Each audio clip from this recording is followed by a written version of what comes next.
tere! Täna lahendan teile siis ette 11. nädala ülesanded. Selle nädala teemadeks on siis Builder ja Factory. Ülesanne meil jaguneb nii-öelda kaheks, koosneb kahest osast. Esimene osa käib siis Builder mustri kohta ja teine osa Factory mustri kohta.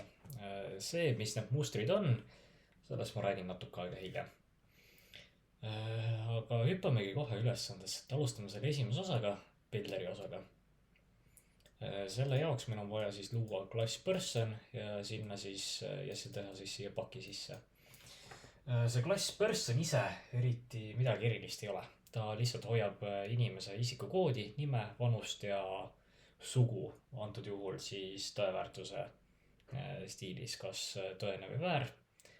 Tõene kui tõene ehk on meessoost isik ja väär kui on naissoost isik. Seda klassi me hiljem kasutame siis Builderis, aga see pole praegu tähtis. Selleni jõuame siis, kui jõuame. Ja inimese vanusel on muidugi piirang ka peal, et kuna inimese vanus saab ainult positiivne olla, siis tuleb visata erind, kui sisendandmed on väärad. Aga alustamegi selle klassi realiseerimisest. Mina olen endale kõik need failid ja asjad ette teinud. Juba vaikselt, nendes küll sisu ei ole, aga need on olemas mul juba. Millest alustada siis siin? Esimene asi, ma ütleks, et me võiksime kõik need väljad ära teha endale.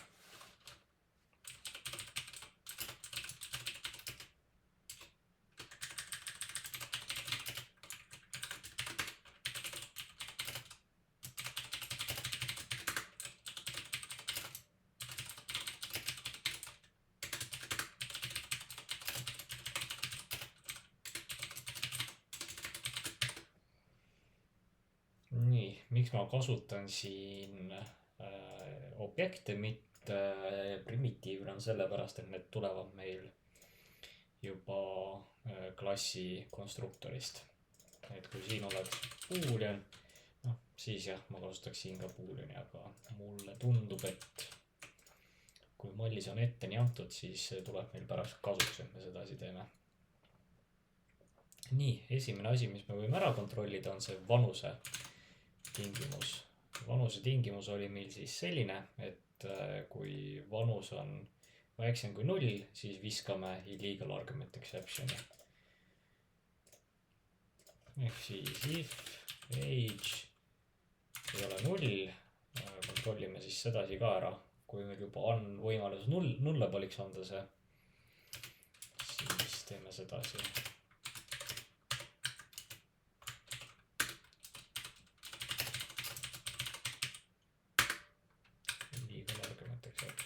Tingimus on see, kui vanus on meile ette antud, siis vanus ei tohi olla väiksem võrna 0-ga.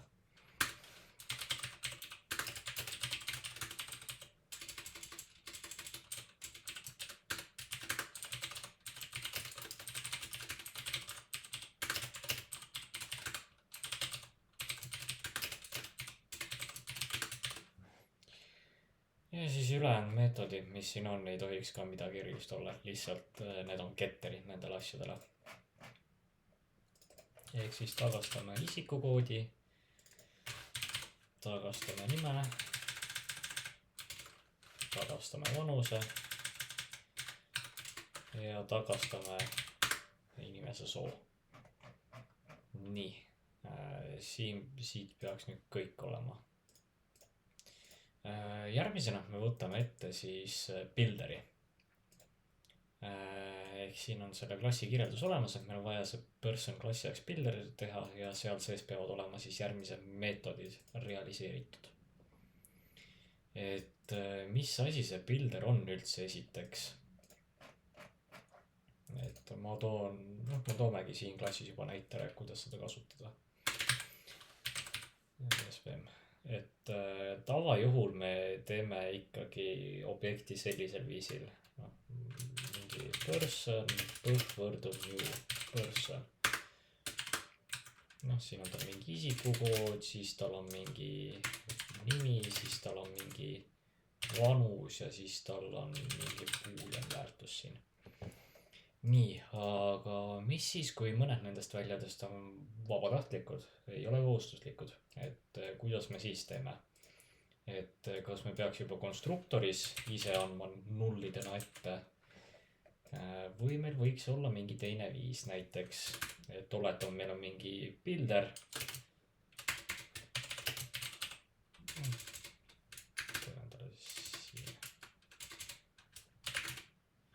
Oletame, meil on mingi builder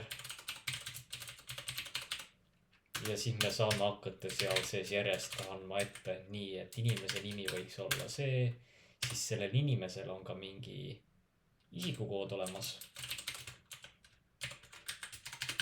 ja rohkem ei ole.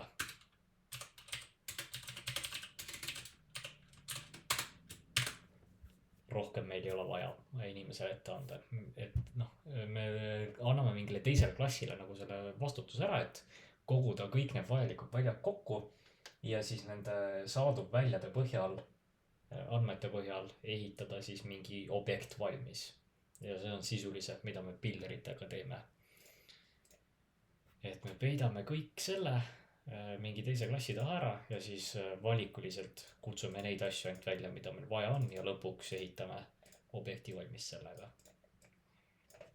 Et natukene praktiliselt ka näidata, ehitama oma selle faili nüüd valmis. Nii, metodid, mis me peame siis ära realiseerima, ehk person builder ja meie builderil on alati kohustuslik juurde anda siis ID-kood. Teeme siis edasi.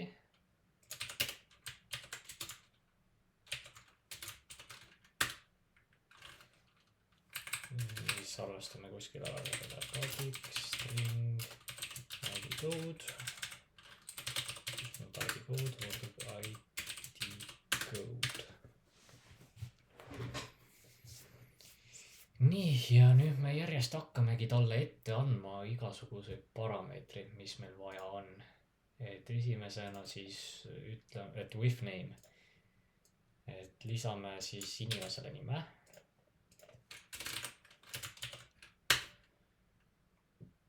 Ja nüüd siin on üks tähtis asi, miks me tagastame siin person builderit, mitte ei tee näiteks voidiga, lihtsalt setime omal mingit nime. Ma tean omale selle nimega siia.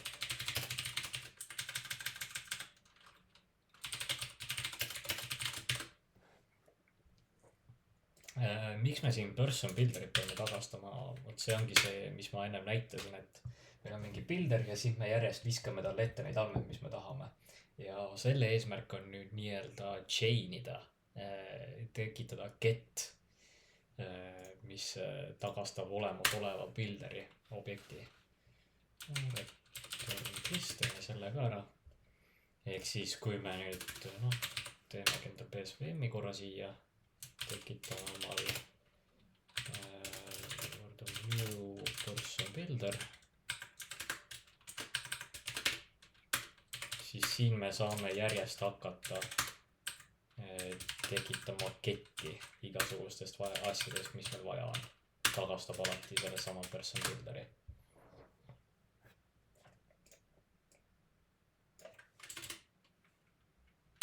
Nii, järgmisena meil oli, mis meil vaja on teha. Meil on vaja teha with age.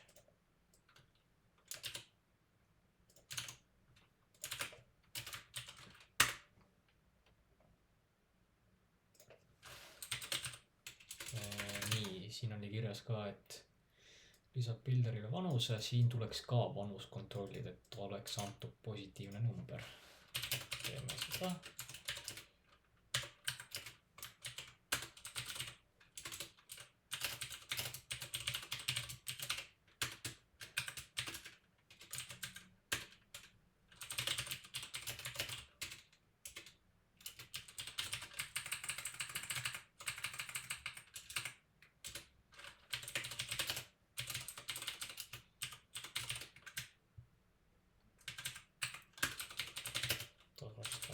Builderi ja siis teeme ka endal selle ismaili.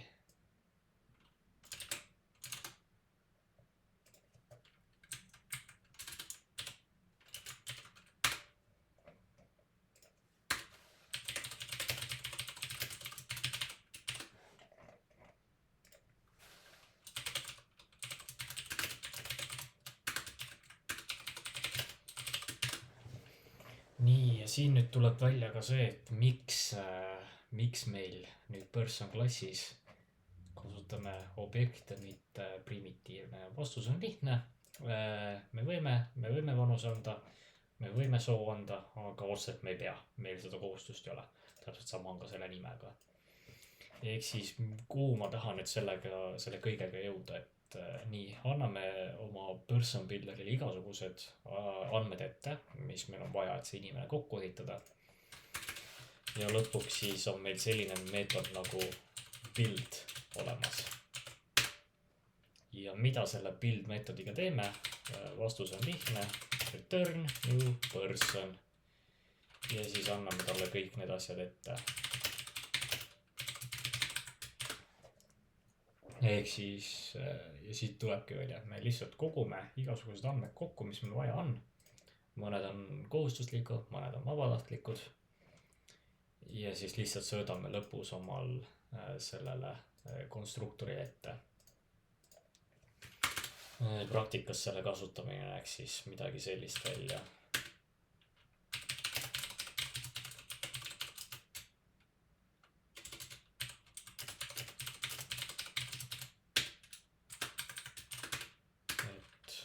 Builder, builderiga, et meil on mingi builder,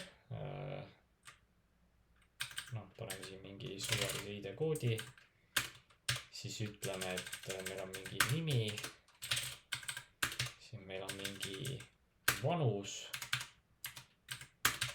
ja siis meil on mingi sugu.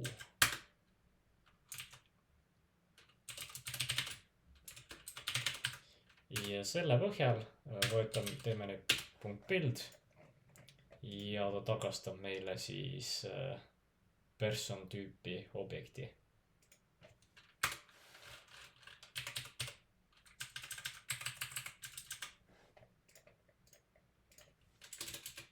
Ja samuti, mingid asjad meil ei ole siin koos, näiteks võime vabalt teha seda asja, et kustutame need ära. Ja ta tagastab meil ikkagi person objekti, lihtsalt, et ei ole vanust ega sugu siis külge pandud talle. Nii, testime ära ka, kas töötab testeris.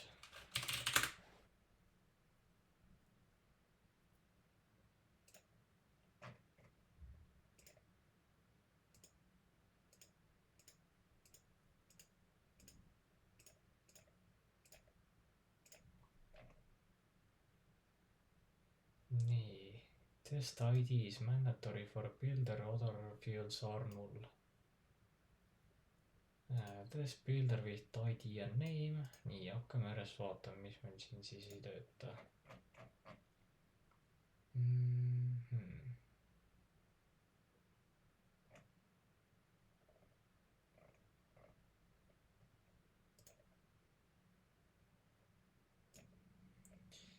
Nii, vea asukoht on kerge. Ma unustasin siin suure B-ga teha. Kui teha boolean sedasi, siis default väärtus sellel on false, aga me tahame nulli saada. Ehk siis me peame siin objektina kasutama seda. Katsetame üle.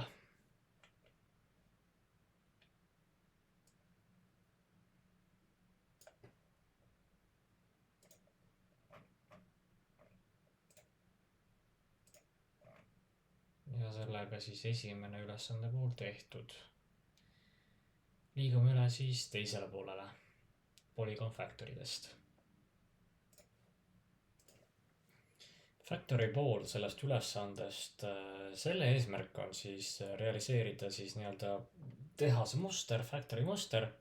Ja mis see sisuliselt on? Me saame sisendiks mingid asjad või mingi numbri antud olukorras. Ja siis selle sisendi põhjal peame nüüd aru saama, mida me täpselt tahame nüüd väljastada sealt. Et antud ülesandeks meil on antud siis üks liides nimega Polygon. Ja siis meil on, mitu klassi see on siis, meil on 4 klassi, mis implementeerivad seda liidest. Ja siis eesmärk ongi siis vastavalt külgede arvu järgi aru saada, millist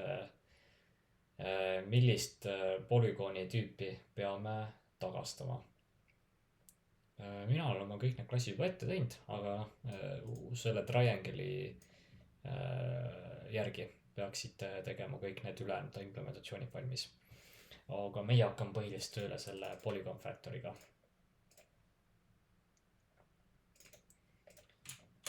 Ehk siis me saame mingi arvu sisse ja siis vastavalt sellele peame tagastama mingi polügooni tüübi. Väga palju tegemist siin ei ole, et mis me peame tegema. On põhiliselt, mina teeksin selle switch case'iga. Number of sides. Teeme sedasi case. Kui case on 3, siis tagastame näiteks return new triangle, sest kolmnurgal on 3 külge. Ja sedasi me hakkamegi järjest liikuma, et case 3, siis teeme case 4, return square, case 5, return new pentagon ja 6 külje puhul return new hexagon. Ja defaultib siis, et new illegal argument exception. Et siin midagi muud ei toimugi. Põhiliselt ongi, et me saame siis mingi sisendi sisse ja vastavalt sellele, mitu külge on, me tagastame mingi tüübi sellest.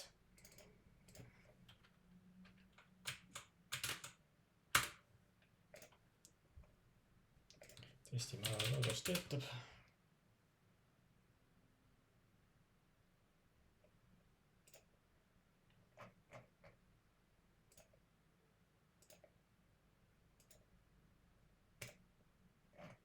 Ja ülesanne ongi edukalt läbi lahendatud. Natuke kommenteerin ka X-ülesannet, mis sel nädalal on. Ehk siis tähtis jutt, NB ülesanne on vaba OP stiilis. Selle ülesande puhul me ei anna mingit malli ette. Siin ülesandes peate kõik ise nullis kirjutama. Kellele see meeldib, kellele mitte.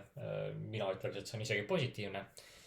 Saate kõik struktuurid, asjad ise välja mõelda. Saate projekti jaoks ka veel harjutada, et näiteks peale esimest osa projektis tuleb kokku 3 osa. Saategi harjutada selle põhjal, et näiteks teist osa paremini kirjutada.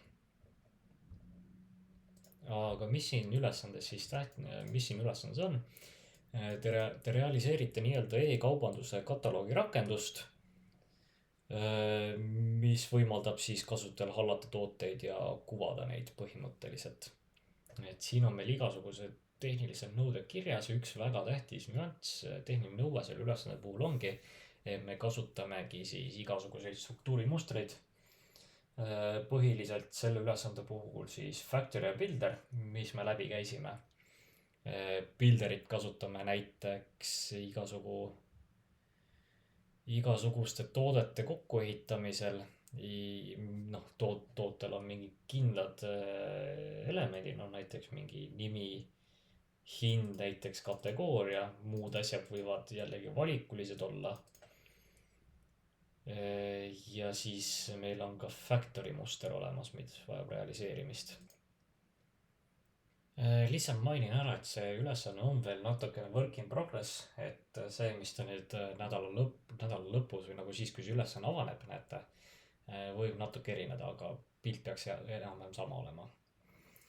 Et siis jah, et ülesande põhieesmärk on et kasutada neid mustreid ja testida ära ka, kuidas Javas logimine töötab. Javas on meil selle jaoks logger.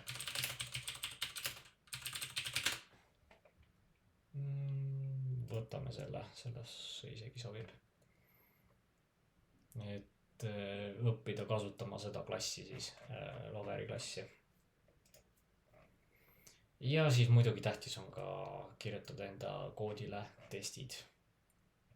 Siin on natuke teste, natuke juttu ka kirjutatud, et Kuigi kirjas on, et testitud peaks olema 90% koodis, siis ma ütleks, minu arvamus selle kohta on see, et see on pigem rohkem selline suunav näidik.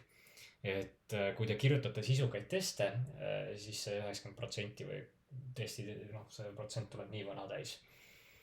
Ehk siis testide kirjutamisel loeb sisu, mida te testite, et noh, näiteks mingi, noh, võtamegi siit näiteks.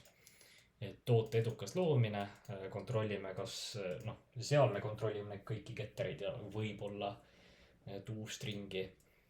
Siis me üritame toodet luua näiteks puudulike andmetega, noh, teemegi näiteks mingi olukorra, mingid andmed on kohustuslikud, mingid ei ole.